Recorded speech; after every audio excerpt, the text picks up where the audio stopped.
Hi, fellow trumpeters. Thanks for spending time with me. We're looking at number 21, the last of the Ost miniature etudes. Some folks have mentioned, well, these aren't standard literature. Maybe they will be someday, maybe they won't. But it's always nice to have new material to play. So if you're not aware of these, it's a good idea to check them out and see if you can find something that's useful to help you become a better trumpet player. And how you do that is by aiming at a musical goal. Now this one is entitled Ending Credits. So that's like in a movie. You're reading the ending credits as they're going across the screen for all the people that were involved in making the movie. And there's music playing. And I usually stay in the theater. I don't go very often, but when I do go, I usually stay in the theater to see the ending credits and to listen to the music, because some of the best music is in the ending credits. Now, I'm not advertising this particular piece, but I'm saying that it has an attitude to it, and you'll pick up on this immediately. If you are listening to a John Williams movie, for example, you notice I said listening to, not watching, because John has written so much great music. I think you'll pick up on the style when you hear this one. So here we go. This is kind of a heavy march tempo.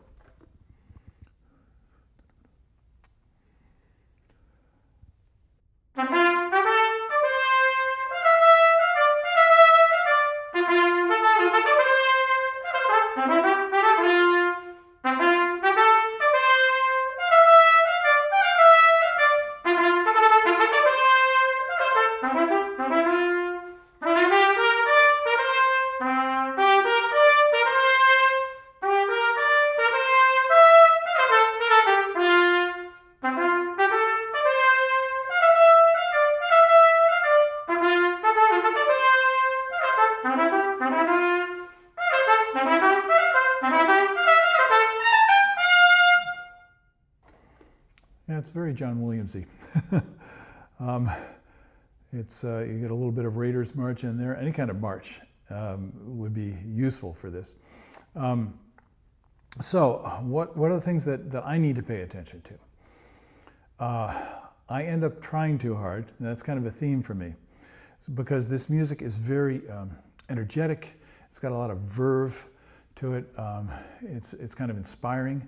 And so I'm feeling that, and it's a march, it's got a military flavor to it. It's got a lot of positive aggression to it. And so that gets into my body. And what I need to do is basically, to put it in a word, lighten up. So just lighten up, Steve, lighten up. And how do I do that? Well, first I do it by seeing how easily I can play it.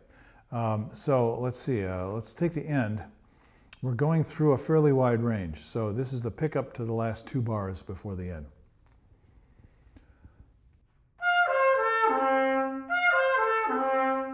You see, when I do that, I'm crossing a lot of range very quickly.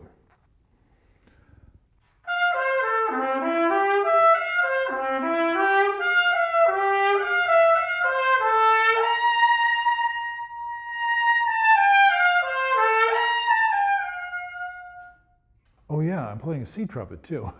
So that puts me a step higher. But the C trumpet, to me, just feels appropriate for something where you want it to be nice and snappy with the sound kind of focused. And it also makes it a little bit easier to play light, not quite so thick.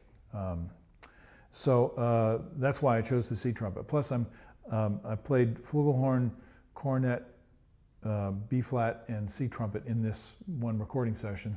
So I'm trying to challenge myself here.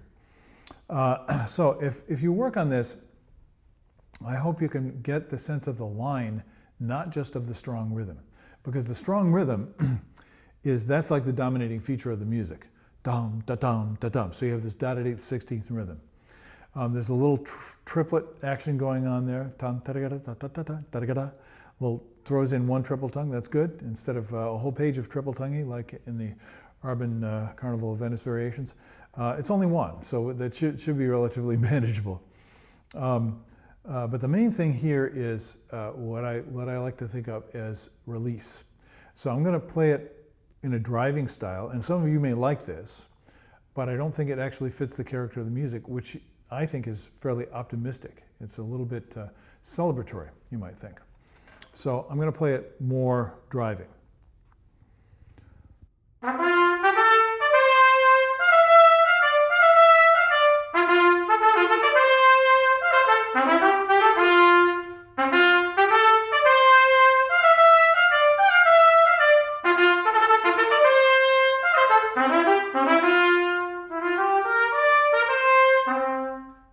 So that felt pretty good. And that was just a different attitude. Now, I'm going to contrast it with something more like what I was hearing in my imagination when I did this, which is more bounce.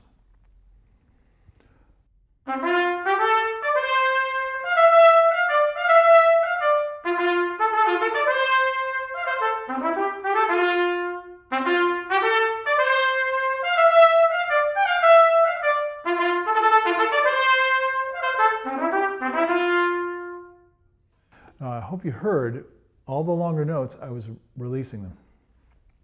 And it's not just the longer notes. Be, da, da, dee, da, da, da. I'm releasing those eighth notes too.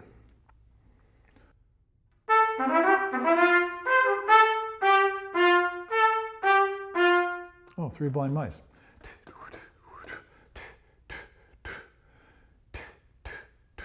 So that's just a musical idea.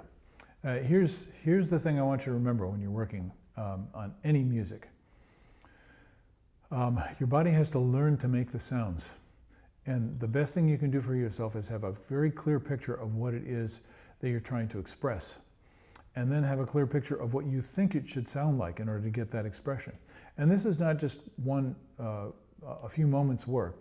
This is a lifetime of work in listening to people who are so good at getting their soul, their feelings, their heart, their mind out through the music.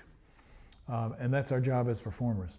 So keep some of those things in mind, and I think if you work from both the what am I trying to say here, and then how do I say that, how do I develop the craft in order to say it, you're going to be growing as a player. So take that with you at the end of this series, and I hope you keep enjoying your practice. I'll see you later on. Bye-bye.